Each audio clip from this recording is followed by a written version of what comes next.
Hello everyone, welcome back to my YouTube channel, Bato si Attorney Claire Castro. Today is May 12, 2025 at pag-usapan natin ang ibang mga news, no? Unahin natin itong ginawa ni VP Sara sa isang campaign sortie kung saan ang pinapasaringan niya ay isang lawmaker. At yung pinapasaringan niya ay mukha namang sumagot.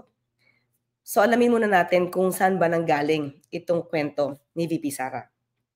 Okay.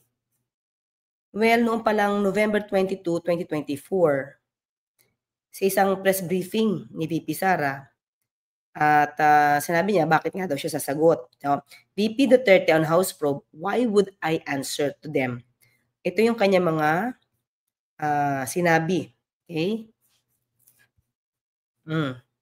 Why would I answer the speaker implicated on a bribery case on record in a court case? Why would I answer to a member of, hanggang ngayon, hindi ko alam kung bakit member ito ng House of Representatives, convicted of child abuse taking,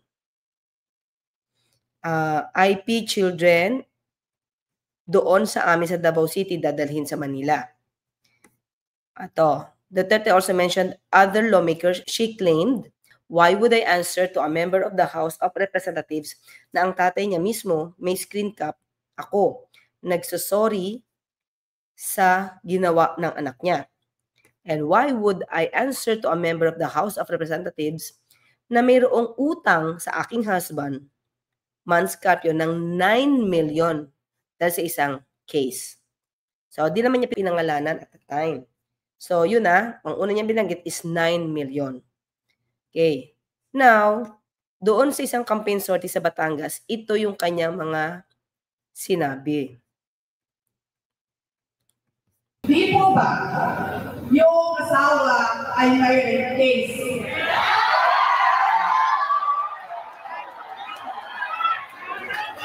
Lumaki siya sa asawa ko.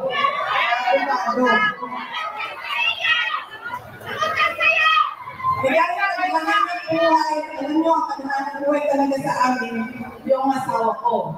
Kasi naghahanap buhay, o sige, pagkatid natin ito. O tapos na ang kaso. Magbayad ka na ng 8 million. Tapos na yung kaso, does it mean na panalo niya yung kaso ni Mans Carpio, ni Attorney Mans Carpio? Sabi niya, pa nag-usap sila, okay, tanggapin natin ito. At nung natapos na yung kaso, hindi pinagbayad yung kanyang pinapasaringan. Okay? Tuloy natin. Ilang beses, siningil ay hindi na bayad. Ganyan ang klase ng tao na mali natin na napili. Tinatakbuhan ang utang. Okay, alam mo, abogado din ako, dumaan din ako sa practice. Hindi talaga naman mabayad lahat. Ang sasabihin niyan, ito attorney, meron akong konti. Ito na muna. Pag nagkapera ako sa susunod, magbibigay po ako. Susunod na buwan, ito attorney, konti po. Ito lang po muna ngayon. Hindi talaga eh. Kunwari, wala ko nangyari. So dito, meron siyang pinapasaringan na isang leader na mali yung pagpili dahil hindi daw marunong magbayad ng utang. Okay? So puntahan natin to. So lumalabas mga Chris, sinabi niya kanina 9 million. So magkano kaya talaga? Kasi dito lumalabas na 8 million na lang yung utang. Magaling tumakbo sa utang. Sara Duterte accuses Jervil Luistro of skipping 8 million legal bill. So this is May 9. May 9, 2025. Okay? Okay, dito. Vice President Sara Duterte publicly claimed or criticized Batangas 2nd District Representative Jervil Luistro during a campaign sortie in Bawan, Batangas over an alleged unpaid legal debt involving Duterte's husband, lawyer Mans Carpio. In remarks, Duterte revealed that Luistro once sought legal help from Carpio when her husband faced a rape complaint. But despite the case being resolved, Duterte claimed that Luistro failed to pay the agreed legal fee of 8 million. So, tanong natin kung talaga magkano ba talaga? Kung talaga may utang, no, mga ka-clear. 8 million ba talaga o 9 million? Okay? Ilang beses siningil ay hindi nagbayad. Ganyan ang klase ng tao na mali natin na napili. Tinatakbuhan ng utang, kunwari walang nangyari. Okay? Okay, sige. Minsan kasi, ang daling magsabi ng ganito, na hindi ka nagbabayad eh.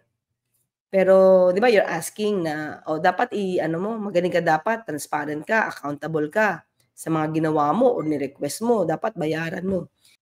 Pero minsan, pag ganito, di ba dapat titingin din si VP Sara kasi marami sa mga kababayan din natin nagtatanong yung tungkol sa confidential funds. So parang ang hirap lang na ikaw yung magparatang ng ganito, tapos yung sarili mong obligasyon parang hindi mo rin agad sinasagot. 'Di ba? Yun lang. So ayan, magbayad ka naman ng utang mo. May pera naman pala eh. O, 'di ba? So, well, anyway, tingnan natin kasi kung ganito kalaking halaga ng acceptance fee, mga ka-clear, dapat ito naka-record. 'Di ba? At least dapat naka-record ito. Kasi ang laki 'to, 8 million 'to eh. 8 million ng income dapat, 'di ba? Kahit hindi mo 'yun nasingil, at least dapat may record. 'Yun lang naman, dapat may record. So tingnan natin 'to, tingnan natin. Ano ba sinagot naman kasi ito ni, Congresswoman Luistro. So pakinggan natin anong sagot niya. Okay? Sa huli, nais ko lamang pong magbigay ng mensahe kaugnay ng naging pahayag ng ating Vice Presidente kahapon sa sortie ng ating katunggali. Mawalang galang po, hindi po buwaya ang Congresswoman ng Batangas 2nd District. Ang Congresswoman po ng Batangas 2nd District ay Congresswoman na nagtratrabaho sa tiwalang ibinigay ng taong bayan. Pangalawa po,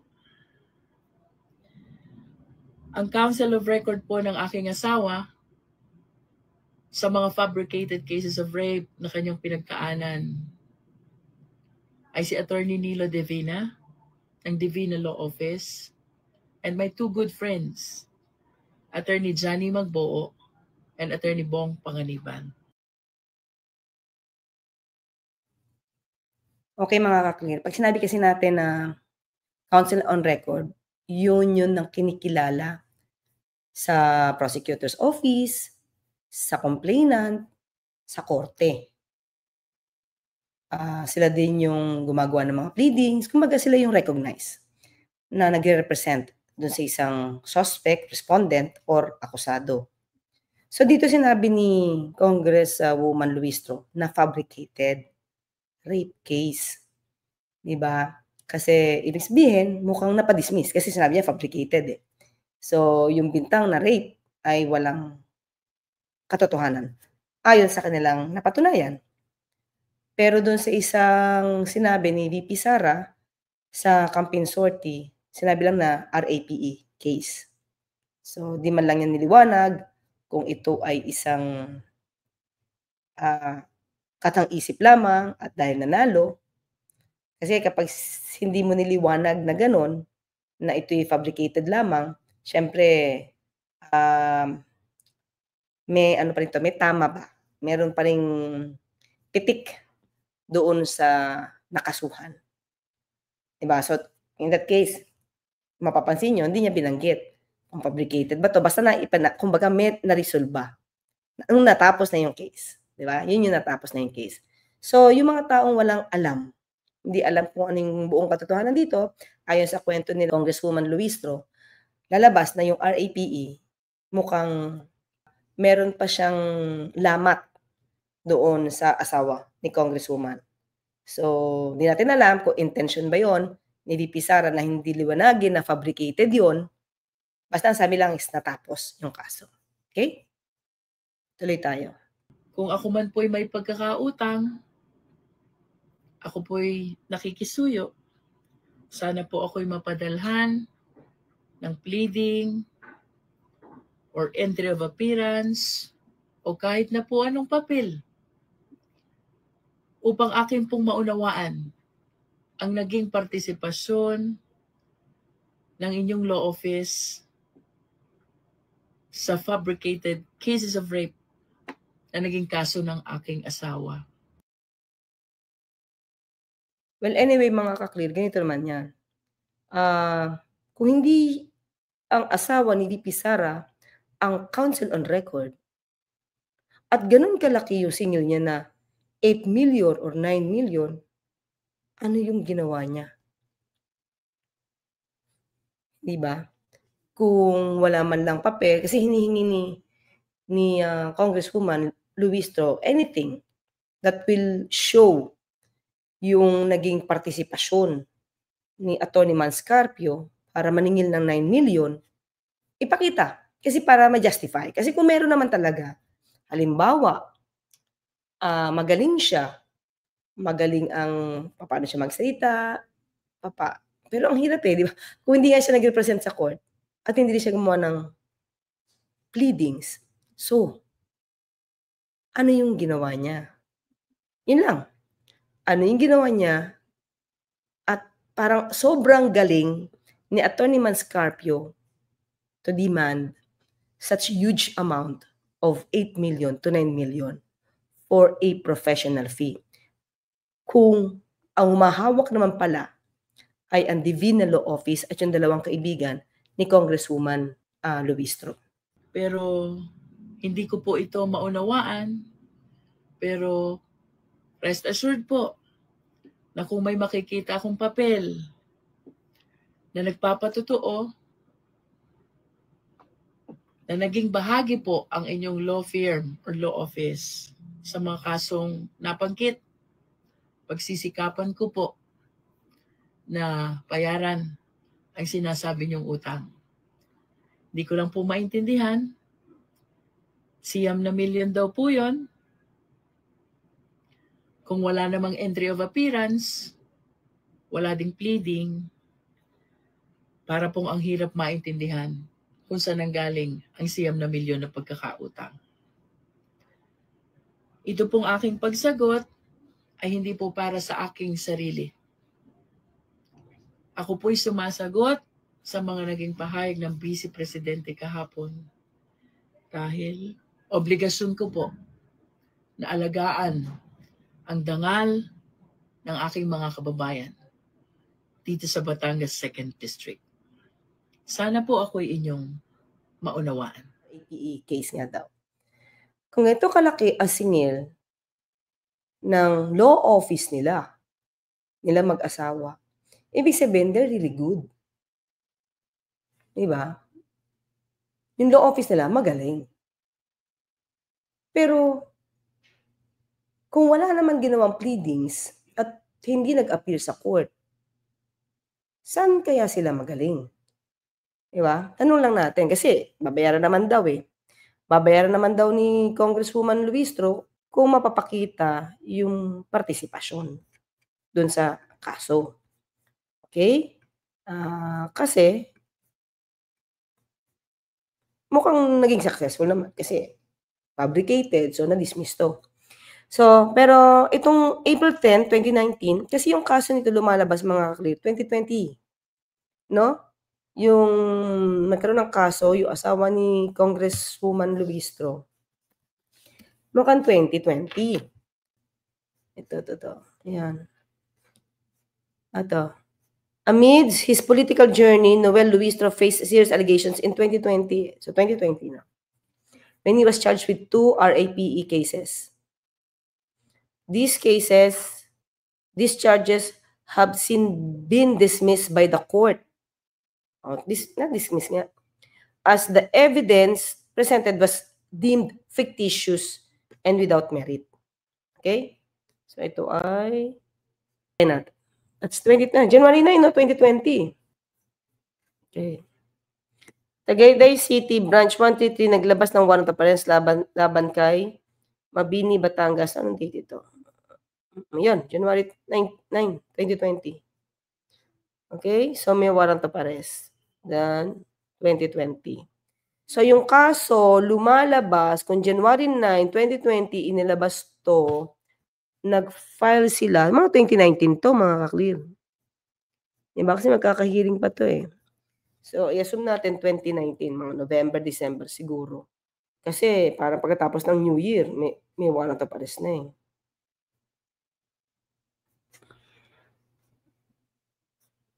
So, ng panggagaya sa inyong pakinggan na ipasura na dismiss.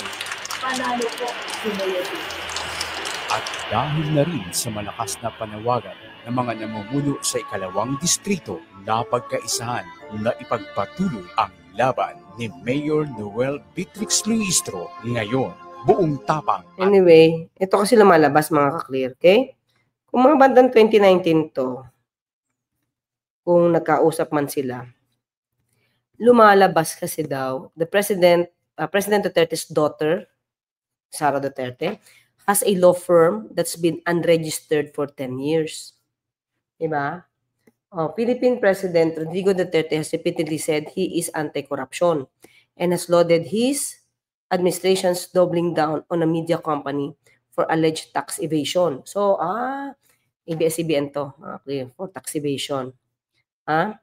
Alleged tax evasion charges. But it appears there are inconsistencies around Duterte and his family's own financial workings. Okay? On Thursday, April 3, that's 2019. This is 2019. Okay, 2019. Okay. The Philippine Center for Investigative Journalism, PCIJ, published the first of a three-part report on the Duterte's family's asset for 2 decades. After checking the records, including the Statement of Assets, Liabilities, and Net Worth, or SALN, the report raised questions about the growing wealth amassed by the members of the Duterte family. Ito, sabi niya, ito to.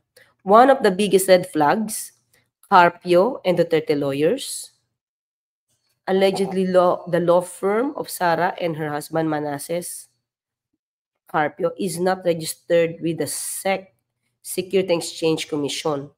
So, bakit Securities and Exchange Commission? Kasi partnership to. So, under na ito ng SEC. Okay? Which maintains the country's company registry, itong SEC. This means it is unclear how Carpio and Duterte lawyers have been paying taxes since its birth over a decade ago, and if at all. So, ang sabi dito, lumalabas, paano kung nakakapagbayad ng tax, ang Carpio and Duterte lawyers, kung hindi naman sila nakarehistro sa SEC. Diba? Tapos hindi rin sila nakarehistro sa SALN. Yan. What complicates matters is while Sara holds public office, she and all other public servants are prohibited to practice their profession as per the Supreme Court and the local government code. Sara, however, has not explicitly stated that she has left the firm. Kasi nandun pa yung pangalan niya. Diba? That's 2019. Nandun pa rin yung pangalan niya na Carpio and Duterte lawyers. As for her husband, Manasseh is practicing lawyer, having represented big companies in public cases. Carpio and Duterte, also known as the firm, according to the legal sources by PCIJ, has listed Sara and her husband as partners in press releases and advertisements. Kaya niya papasok sa SEC, hindi sa DTI lang. Kasi partnership. During its grand launch last February 13, 2019, in Mandawi City, a local newspaper ran at least 13 half-page congratulatory ads from a variety of political and corporate entities. According to PCIJ, Sara net worth rose from 34.89 million in 2016 to 44.83 million pesos. A year after she was elected mayor of Davao and also a year after her father was elected president. So, yun lang yung tanong. Kasi, kailan pa ba kayo nag-exist? Di ba? Pero since birth, hindi pa kayo nakakapag-parehistro. Hindi pa kayo nakakapag-parehistro. So, paano nga daw kayo nakakapag-operate? So, kung hindi pa kayo nakakapag-parehistro, hindi rin ito rehistrado sa Davao City. Di ba? Sa lokal na pamahalaan. Kung hindi rin kayo rehistrado, noong 2019 pa, nagbukas kayo sa May Mandawi City. So, hindi rin siya rehistrado sa lokal. Walang binabayarang mga permit. Ganun yun lumalabas, ha? Kasi walang SEC registration. Siguro isa to sa mga reasons kung bakit hinihingi ni Congresswoman Luistro ang proof na nasaan yung proof of entry nyo, entry of appearance nyo sa case, pleadings. So, ano yung trabaho nyo for that 9 million pesos? Okay? So, ito, ayun naman, share ko din to mga kliyana. Ayun naman to sa yan, the 30 Wealth Unregistered Law Firm Undisclosed Business Interest Rice Import Deal for Creditor. May rice import deal pa pala sila for creditor.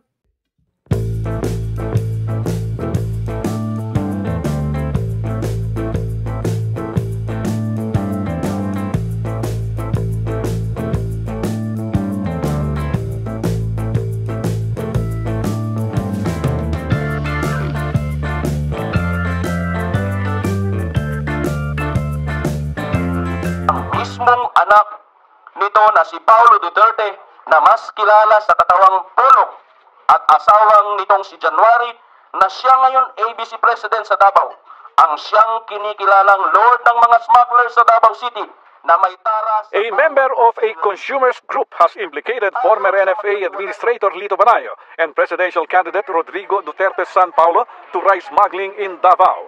Now, Banayo, a close political advisor of Duterte, says it's black propaganda and that he doesn't even personally know Paulo.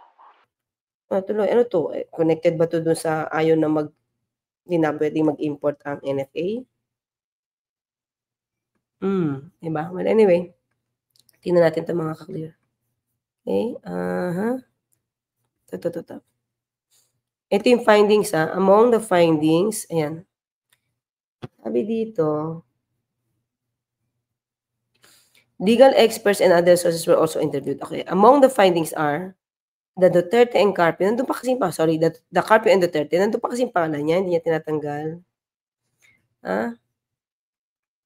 Which has Sara and husband Manases, our partners, was born over 10 years ago. So, 2019, on 2019 to, 2009.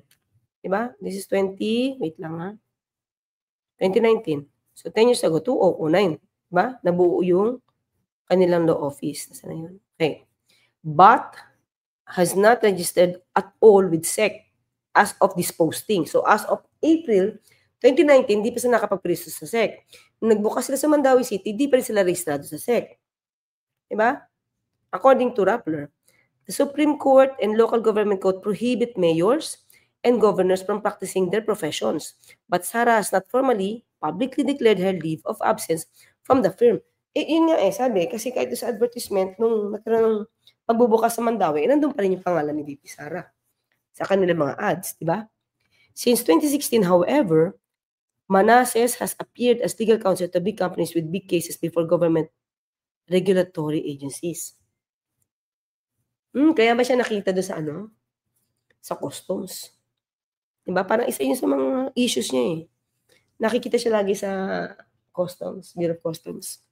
So last March, the firm opened a branch office in Cebu, its second Davao City. So kung lumalabas March, nakapag-open sila. Paano sila nakapag-open? Walang building permit? Walang business permit? Kasi as of this posting, sabi ng Rappler, that's April 3, 2019, wala pa silang rehistro sa SEC. Diba? So, paano kapag bukas ng office, meron ba silang na-violate ng mga rules? or hindi na lang pinapansin kasi at that time, presidente si Pangulong Duterte. 2019 diba? Ito, check against records of the SEC on the businesses they declared they own or have interest in. The President, Sara and Paulo separately and together offer a muddled mix of token or opaque data that under the law they are required to reveal in truthful and complete SAL-N submissions. Well, anyway, yun lang yung nakita natin mga kakli. Baka kaya tinatanong ni Congresswoman, kaya tinatanong ni Congresswoman Luistro, ano ba yung papel nyo? Paano kayo nag-exist? Well, anyway, kasi mga ganito mga clear. May mga law offices kasi minsan, hindi naman talaga nagbibigay ng kontrata. Okay? May mga hindi nagbibigay ng kontrata, minsan usapan lang. Diba? Usapan lang. Pero, at least may mga pleadings na ginagawa. Ipinapakita mo rin kung ano yung naging trabaho mo. So, mag-file ka ng entry of appearance, kung ikaw yung magiging counsel, or at least meron kang papel na pinasa sa korte na collaborating counsel ka. Something to that effect. Para mapakita bakit ganun kamahal yung naging professional fee ng law office nila ng Carpio and Duterte. So, hanggang saan yung extent? Hanggang saan? O ano yung extent ng itunulong nyo sa kaso ni Congressman Luistro, yung asawa ni Congressman Luistro. At kung kayo man ay nakakasingil nung malaki ba, kasi 9 million eh. So in other words, prior to that, malalaki na yung kanilang mga nasisingil. Bakit? Nag-branch out pa sila eh. Meron pang isang branch sa Cebu. Diba? So it means malaki. Malaki sila. So, yun nga, tanong, paano nyo ito nasusustain kung wala kayong rehistro sa SEC? Tapos kung lumalabas, parang wala ring mga permit.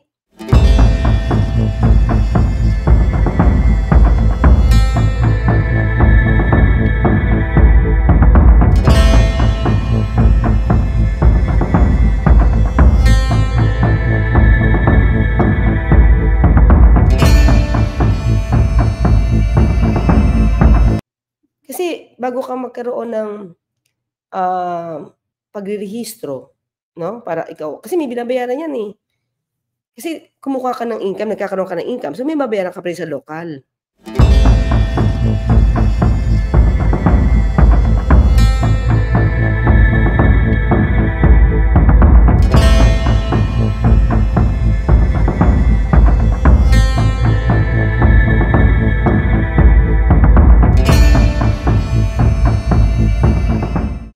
Business permit, lahat ng permit. Diba?